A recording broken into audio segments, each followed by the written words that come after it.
Welcome back to another episode of Minecraft Mods Unlocked, a series where I break down complicated mods and mod packs into a form so simple even I could understand it. In this video, we're diving into the basics of Mekanism, and by the end, you'll not only know how to get 33% more ingots from your ores, but you'll also hold the power to double any ore to your heart's desires. So make sure to stick around to the end to help me boost that sweet viewer retention. Alright, I'm Avo, and let's get into the video. Alright, so let's start off with power, and I'm going to show you each power method that you can use in Mekanism so that you can create power in different ways. So starting off in the simplest generator here is the heat generator, and I'll show you guys how to use that here in a second.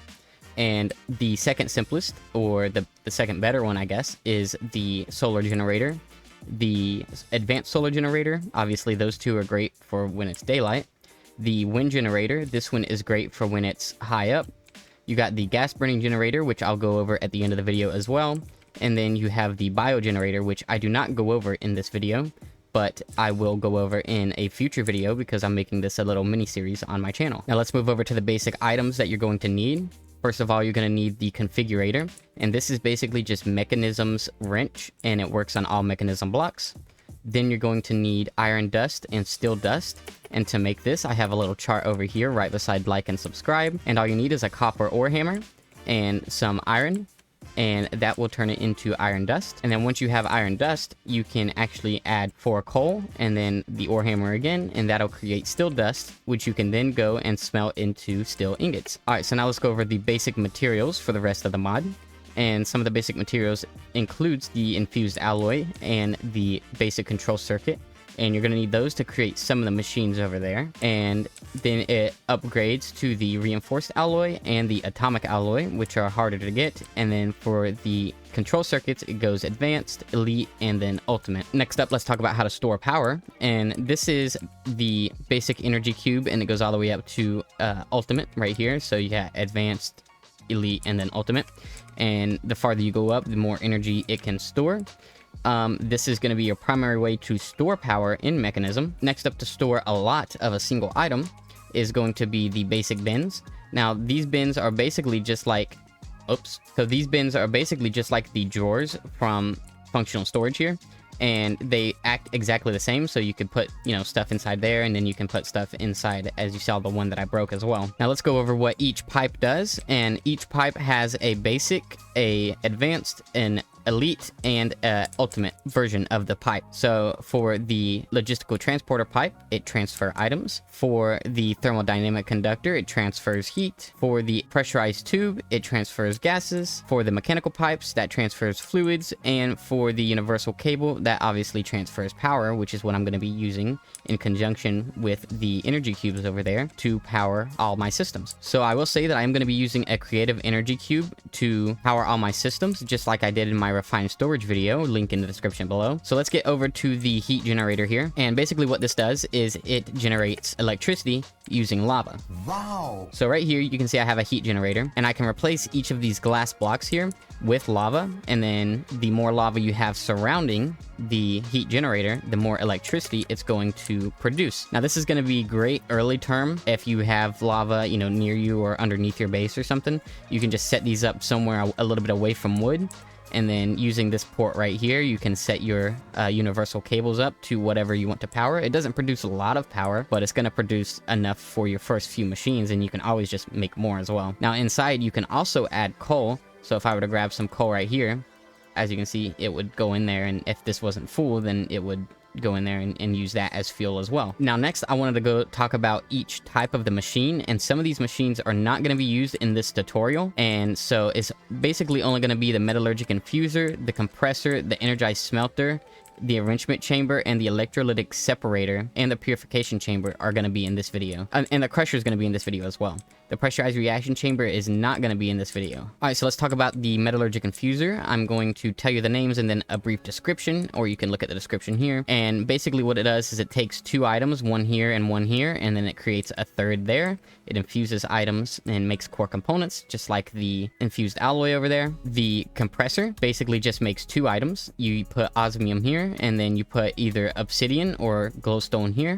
and it'll make obsidian or glowstone refined ingots, as you can see right here. The energized smelter is basically just a regular furnace, but it can be upgraded just like the rest of these machines. It can accept power instead of fuel to smelt regular items. The enrichment chamber breaks ores down into dust, so you would put an ore here and then it would break it down into dust. The electrolytic separator separates chemicals, so I'm going to show you later that water is going to go in here, and then hydrogen and oxygen are going to go in these two right here, hydrogen for blue and oxygen for cyan. The pressurized reaction chamber combines gases, items, and liquids to produce items. So I'm not going to go over this in this video, but if you wanted to know the name of that or the short description, there it is. The purification chamber turns ores into clumps, and this is going to be used in conjunction with the enrichment chamber and the crusher later on to double your ores. And the crusher can also crush items, but it can turn the ores that you turned into clumps into dirty dust so that you can refine it farther and then double your ores. I'm going to be using the sink from cooking for blockheads, but if you don't have this, then Mekanism has its own electric water pump, which you can use just for infinite water to go into your machines as well.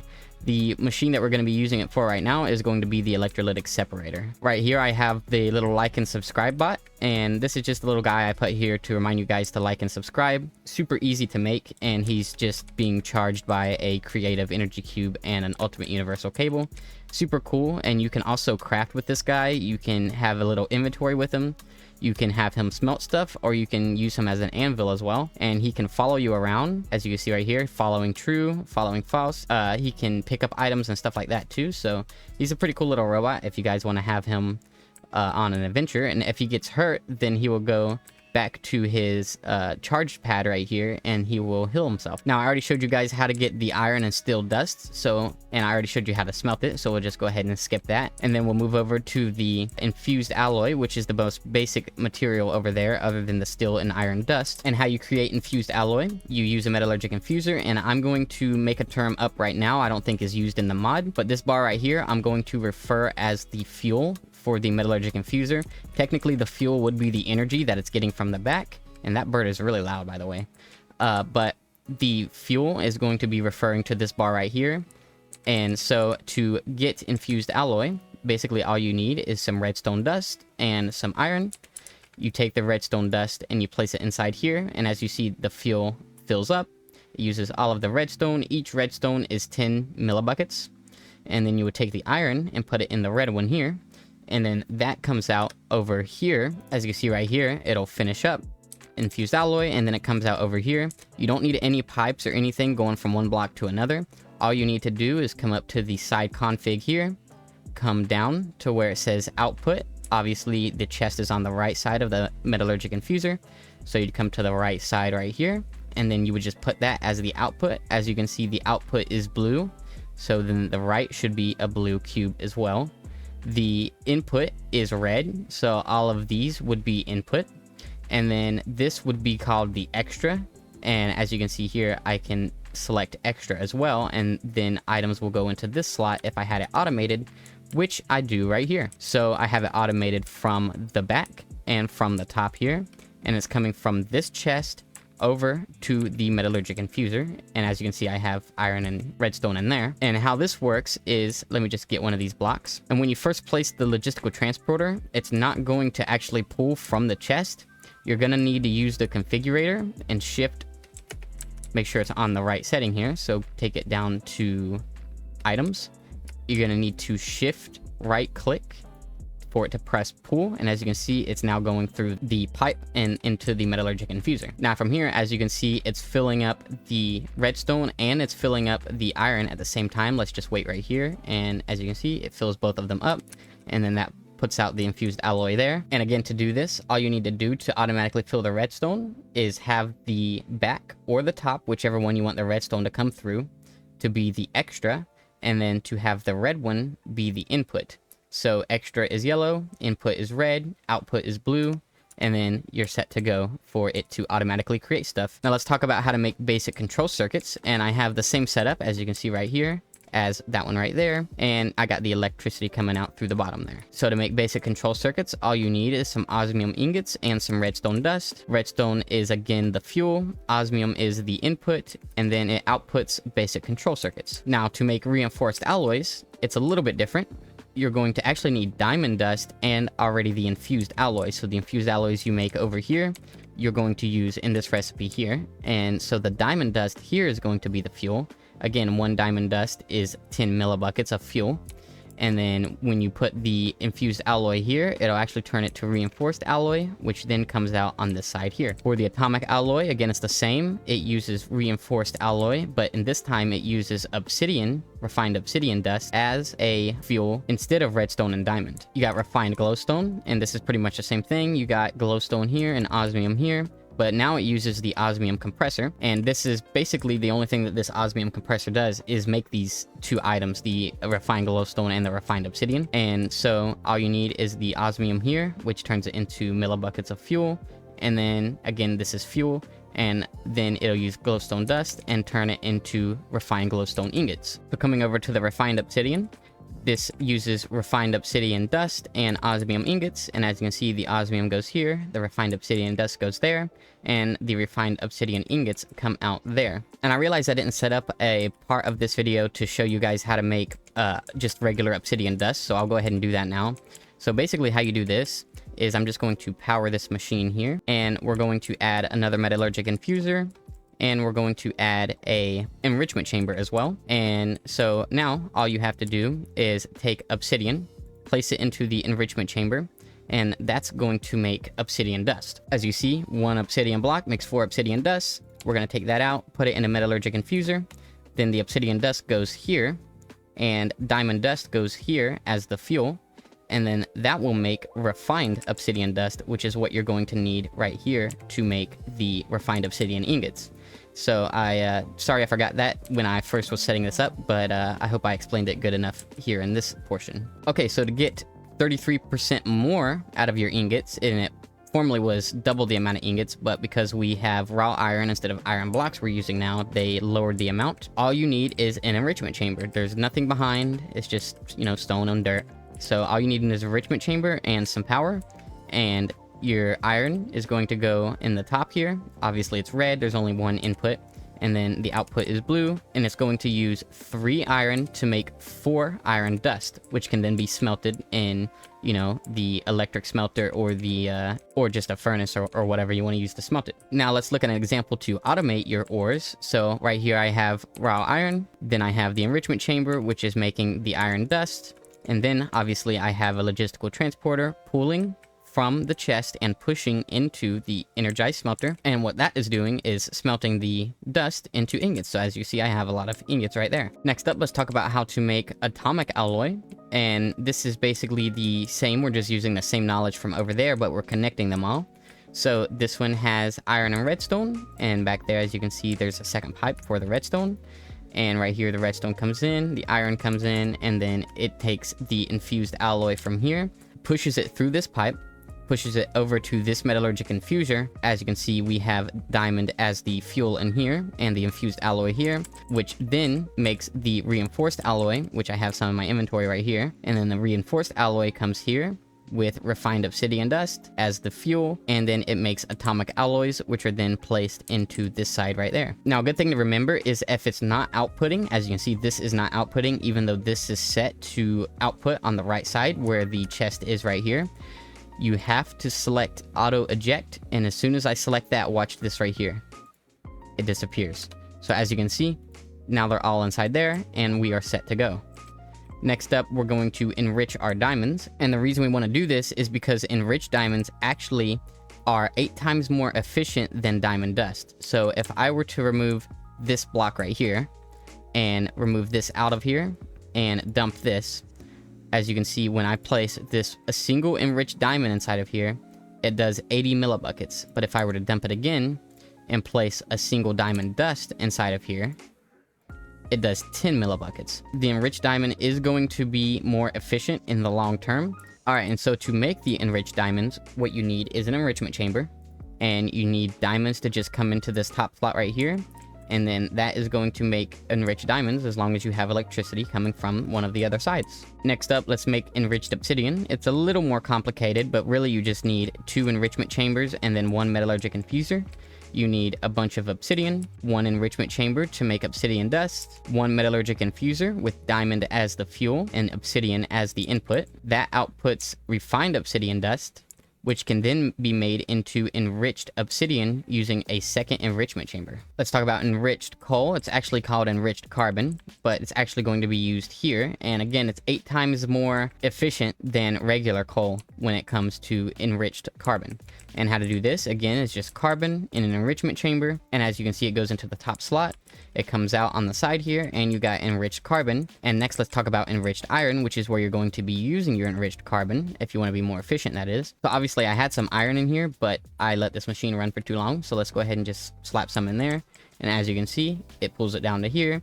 And using the coal and the iron, it turns it over to enriched iron, which you can use in other crafting recipes and stuff like that. To make enriched redstone, it's pretty much the same as the rest of them. In the enrichment chamber, you just put redstone here, and then it takes it from the enrichment chamber and it outputs as enriched redstone. All right, let's talk about making steel. If you want to make it a different way and not use the ore hammers over there, then all you need is a metallurgic infuser. As you can see, I have another pipe back there. And what you're going to need is enriched carbon and enriched iron, which we're going to grab from here. And when we place the enriched iron inside of here, it's then going to make steel dust, which is then turned over to the energized smelter. And then, as you can see right now, it's actually smelting steel dust, and then that turns into steel ingots. Now let's talk about doubling your ore. So we know that we get 33% from over there, so let's double it over here. And this is a little bit more complicated, but not really that much, and I'm really simplifying it here with this machinery. All you're gonna need is a water source. I'm using the sink here. I'm using a mechanical pipe here with the pooling part right there. As you can see, it's pooling from there, and then you don't have to set it to push here, but you can if you want to. And then I'm using a electrolytic separator, and basically all this does is it puts water here from the sink, and then it turns water into hydrogen and oxygen by splitting it. The oxygen is stored in the pressurized tube until the purification chamber goes to use it. And as you can see, the purification chamber uses oxygen as a fuel. And I'm going to show you how to use hydrogen as a fuel here in a second. So basically all we have to do here is we'll take some iron from up here, and we'll go ahead and just place that right inside there. And now that's going to turn 1 raw iron into 2 iron clumps. And then you need the crusher set up directly next to the purification chamber, and make sure you go to the side config and make sure it's on output to the right of it. And after the crusher is done, it'll be sent through the enrichment chamber, which will then make it regular iron dust, which will then be sent into the smelter. As you can see, the smelter is actually full, so I'll go ahead and take that out. And then that'll take the iron dust from iron dust, obviously, to iron ingots. So that is a way through these 5 machines plus 2 pipes and a sink. That's how you would be able to double your ingots. Now, I have a sign here that says dump excess, and what this means is if you don't dump excess and instead leave it on idle, as soon as this fills up, as you can see, it's about to fill up now, it has this little yellow bar, meaning that the machine can no longer work. Obviously, this is empty, and if we look at this right here, it's actually going down and not up. Make sure that unless you have it connected to something else, like right there, make sure that you actually dump the excess so that way the machine continues to work and this continues to go up and not down. Now let's talk about how to use hydrogen as fuel. So as you can see, I have the sink here. It's connected to the electrolytic separator, and again, all it does is split the water into hydrogen and oxygen, and we're not using the oxygen right now, so it's dumping into this pressurized tube right here, and the hydrogen is actually going in through this tube right here.